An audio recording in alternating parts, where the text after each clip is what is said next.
Hey, so just a little update on things I'm thinking about doing. I've really got a hankering to build a firewood yarder. What got me interested in this was RB Miniature Firewood Yarder from YouTube, and it's going to be along the same lines as their design, where I'm going to have a steel tube pipe, probably 10 to 12 feet long, and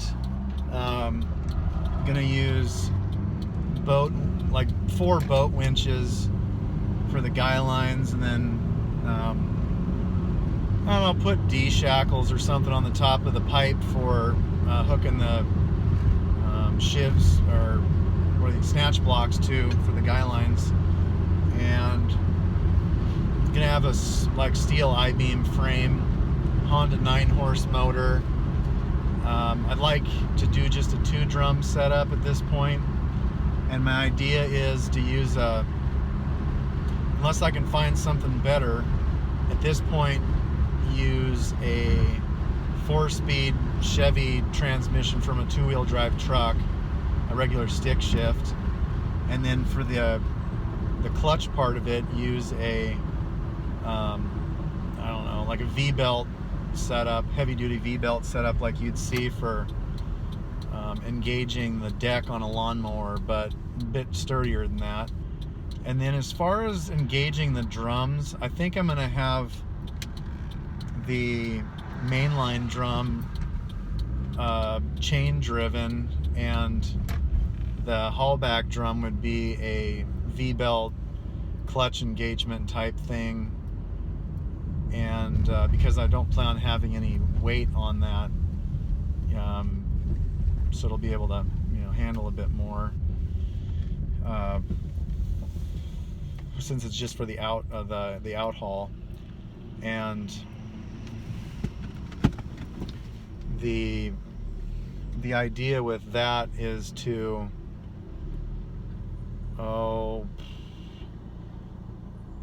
I've been thinking about this. I don't know if I want to use like the swing arm from a dirt bike or an ATV, because it houses the bearings. Then you've got your shaft, and it's got brakes and a sprocket, so you can run it by chain or whatever, and then just use a wheel as the drum. I'm not sure how I want to do that yet. I'm a little bit uncertain with all that, how it's going to play out. But as I get closer, I'll keep everybody informed. And then I've got everything I need, like for the whistles and stuff. You saw the whistle videos I did, so that's going to be pretty slick.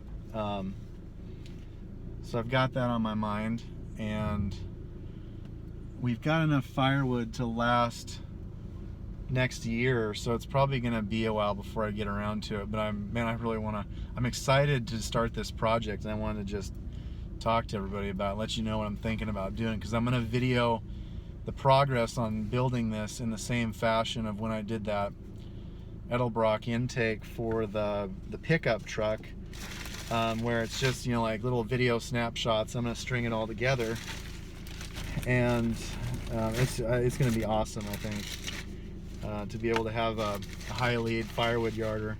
And I'll use probably a length of chain with some eye swivels on either end, so the line doesn't get twisted up. And then like mini butt rigging type thing, and I'll have little mini chokers and stuff like that. So I'm totally stoked for this. And I've got a pretty good like a pad out in front of the house where I can do corridors out through our property, and then just pick a corridor here, do one here, do one here, do one here, and get firewood logs out, because we got a lot of hemlock trees that are dying and falling over and stuff because the roots are rotted out. But the trees are fine. You can use them for firewood, no big deal. So I'm really, really interested in that. Jim Blackstead gave me this is a master cylinder for a ATV for the brakes, and something like this And here's the reservoir. Something like that would work perfect for the brake system if I wanted to do ATV style brakes and have that the swing arm idea with the housed bearings, because if I didn't, I would either want to find a PTO driven winch for haulback and mainline, and then have one with the chain drive, and then one with the clutch drive, and then just run. So I'd have motor, transmission, belt drive in between, and then chain drive from the transmission to the mainline drum, and from the mainline drum I would have belt drive to the haulback drum. And to me that seems like it'd be the simplest. And the other thing too is I could go online and buy all the pillow blocks, the shafts, and find some old drums, and then just fashion my own drums onto shafts and do that all myself, which would be probably an additional $200 to $300 for the shafts and the pillow blocks and sprockets and stuff. So I'm not really sure. I would like to try and keep the cost $500 or below, and since I've already got the motor and I've got access to the pipe and the ATV parts fairly cheap, I think I could easily do that. I know some guys around here that I could probably find most of the stuff for just by trading and bartering. So I'm pretty stoked to do this. My wife thinks it's a great idea, and we're just gonna hop to it sometime. So stay tuned. Thanks. Bye now.